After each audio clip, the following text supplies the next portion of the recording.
Iako se Mostar smatra gradom kulture, pitanje je koliko taj epitet danas zapravo stoji, s obzirom na to da institucije i vlasti praktično ne mare ni za kulturu, niti za njene djelatnike.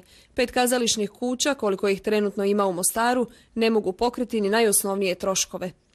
U svim ostalim županijama Federacije Bosne i Hercegovine osnovni izvor financiranja kulture je upravo županija, kako je to određeno i Dejtonskim sporazumom.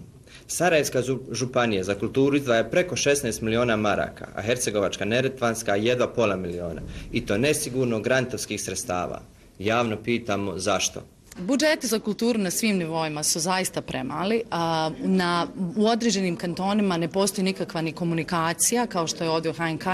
Institucije vlasti, kaže Žbanić, trebaju shvatiti da kultura višestruko vraća uloženi novac, a bez novca kazališne kuće ne mogu iskoristiti ni fondove Europske unije, kao što to u značajnoj mjeri koristi filmska industrija u našoj zemlji.